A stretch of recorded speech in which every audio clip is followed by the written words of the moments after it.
cómo está haciendo el papel el señor Castillo y qué mal está dejando a la izquierda finalmente, ¿ah? Qué mal está dejando a la izquierda. Se hablaba de que había una izquierda responsable. ¿Lo es Castillo? ¿La gente volverá a confiar en esta izquierda en el país? Richard Arce nos acompaña, él ha sido congresista y es un congresista de izquierda, ha estado en el Frente Amplio, en Nuevo Perú, y queríamos conocer un poco su posición en torno a ello. Señor Arce, buenas noches, bienvenido. Muy buenas noches, un gusto como siempre poder dialogar con ustedes. Muchas gracias por la deferencia. Muchísimas gracias, señor Arce. Pedro Castillo dijo ser y dice ser un gobierno de izquierda y que trabaja por el pueblo, para el pueblo y está con el pueblo, y lo viene diciendo en varias plazas. ¿Qué opinión tiene usted, señor Arce, que es un hombre de izquierda? Sí, evidentemente ese ha sido el discurso que le ha permitido llegar a la presidencia de la República con un amplio apoyo, sobre todo del sur del Perú.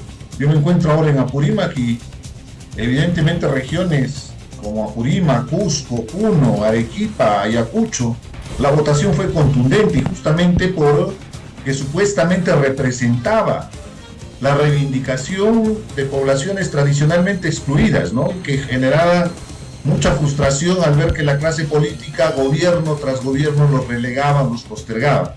Esta ilusión se cayó en los primeros días de que asumió el gobierno, porque evidentemente no tenía un equipo, no tenía un plan de gobierno, y lo más grave, ¿no? Empezó a cometer actos de corrupción que el día de hoy podemos testimoniarlo con la investigación fiscal, donde se tiene más de 190 medios probatorios que incriminan al propio presidente de la República en actos de corrupción, inclusive presuntamente como el líder de una organización criminal. Realmente decepcionante lo que representa Pedro Castillo en esta ocasión, y ahora está ocasionando justamente el rechazo de la población que se viene manifestándose. Ayer ha sido en el Hospital Rebagliati, hoy ha sido contra Aníbal Torres en un meeting que están acostumbrados ellos a movilizar ciudadanía, pero no se dan cuenta que la gente ya se cansó, ya se hartó de la incompetencia, porque en este caso particular de Piura reclamaban por la urea, que hasta el día de hoy no pueden comprar, básicamente por temas de corrupción. Señor Arce, ¿la izquierda se equivocó? ¿Ese es el pasivo que tendrá que cargar la izquierda peruana?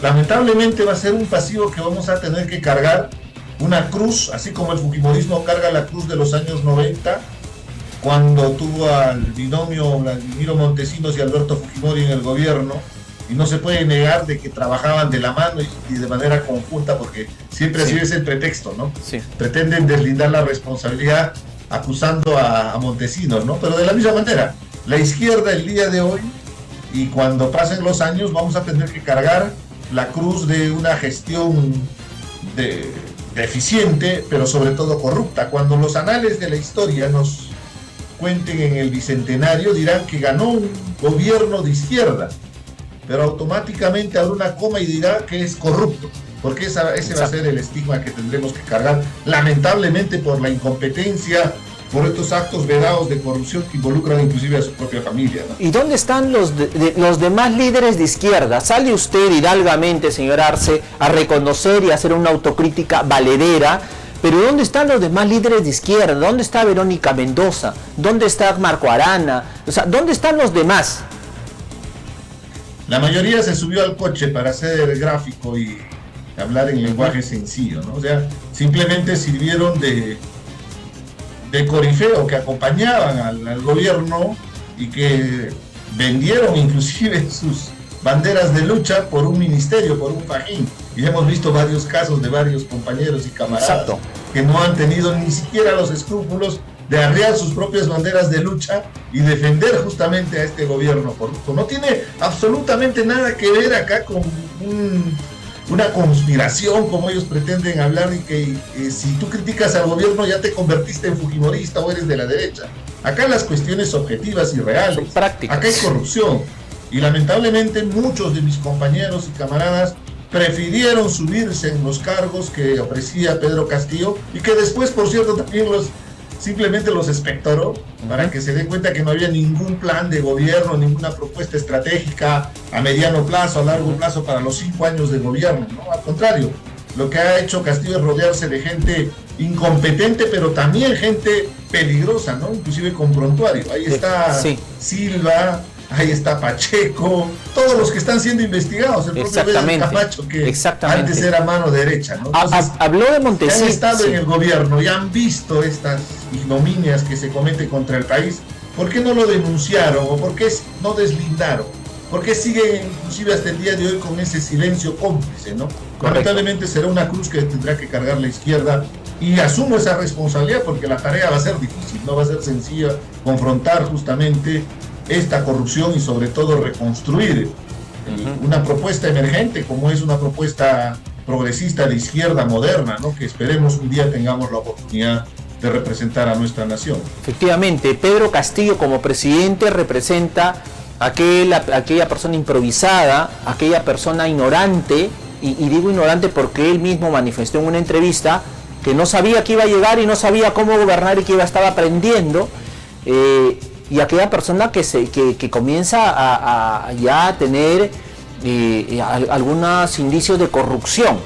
Sin embargo, se mantiene en el gobierno y se sostiene en el gobierno pese a estas graves situaciones, la incapacidad y la corrupción, un binomio terrible, pero se mantiene en el gobierno también, pero un gobierno cómplice, porque este gobierno ya está siendo cómplice.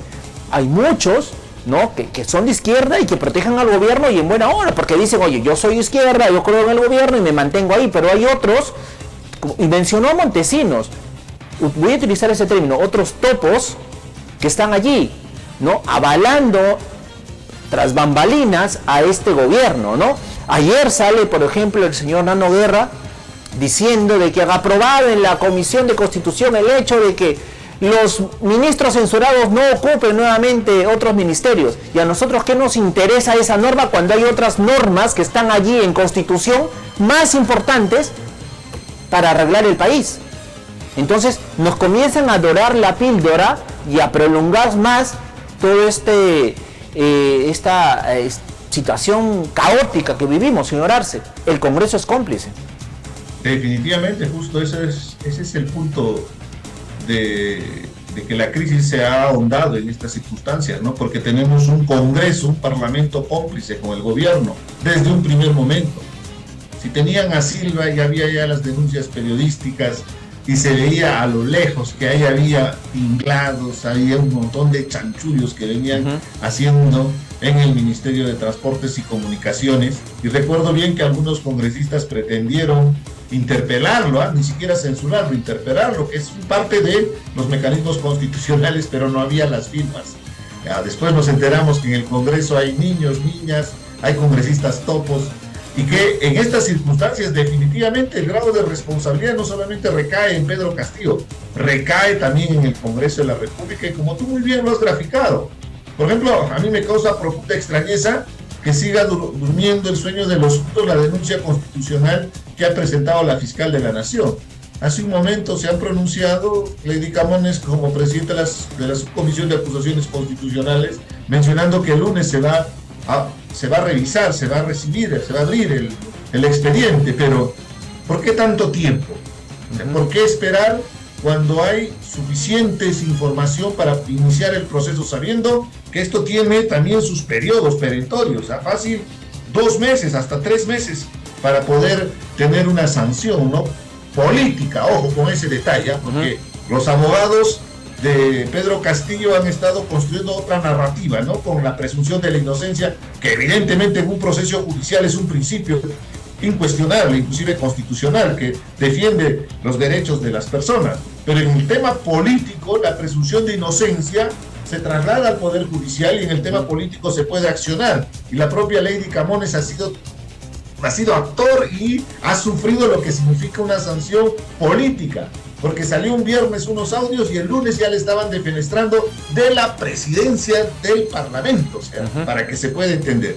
Hay un detalle que me faltó mencionar hace un momento respecto a la incompetencia y la incapacidad que tú mencionabas del gobierno de Pedro Castillo. Si hay corrupción, lo mínimo que hubiera hecho fue rodearse de gente capaz, de gente que conoce, y más bien lo que está haciendo es al revés.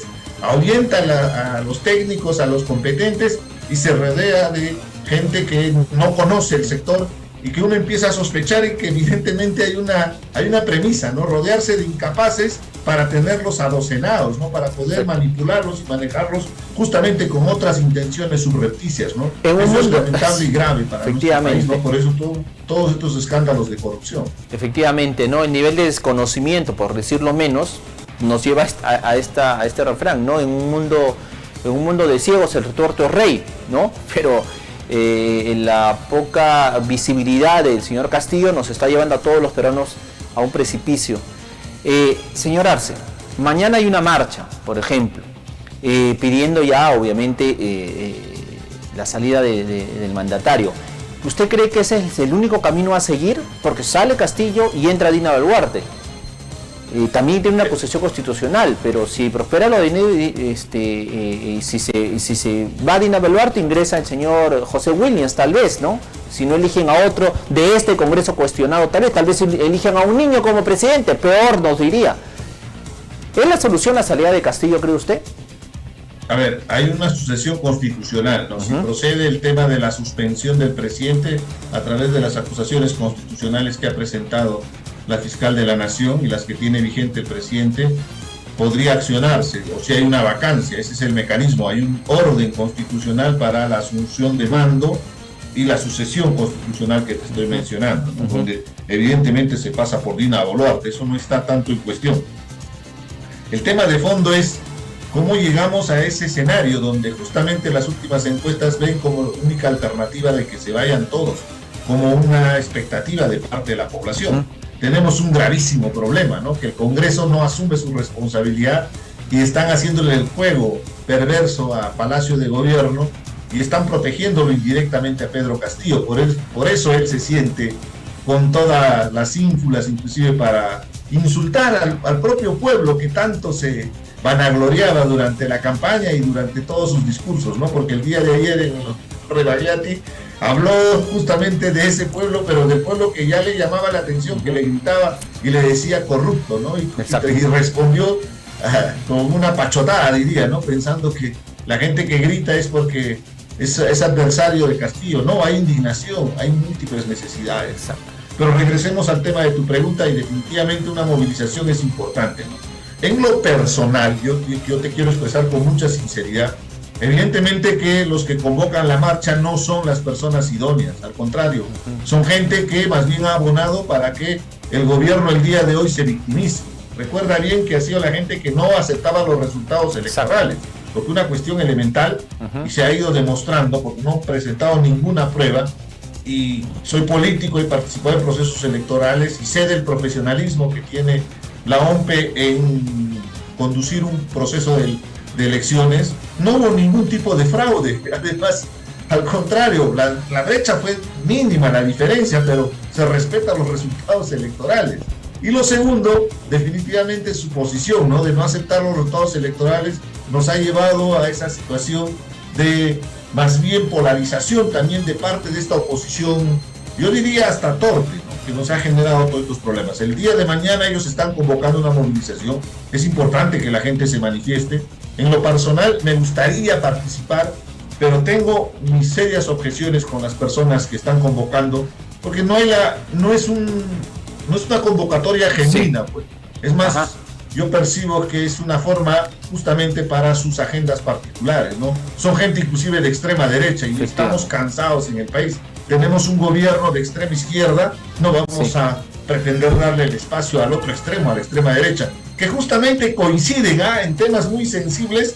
Cuando las papas queman, para graficarte, en ese momento la extrema derecha y la extrema izquierda es la misma moneda, con ambas caras, ¿no? O sea, se juntan y se unen contra la reforma educativa, contra la SUNEDU, contra la reforma del transporte, contra las políticas educativas de la educación con enfoque de género, que es muy importante para reducir la violencia que existe contra la mujer, y temas tan sensibles como la lucha contra la corrupción, ¿no? Que hay manipular inclusive el tema de la colaboración eficaz. Entonces, y recuerda bien, varios de estas personas que estuvieron convocando también fueron los negacionistas en la pandemia, ¿no? ¿Cuántas personas han fallecido por su negligencia, por los fake news que publicaban respecto a las vacunas, ¿no? Que más bien nos han permitido controlar de alguna manera el impacto que hemos sufrido en todo el país a consecuencia de la pandemia.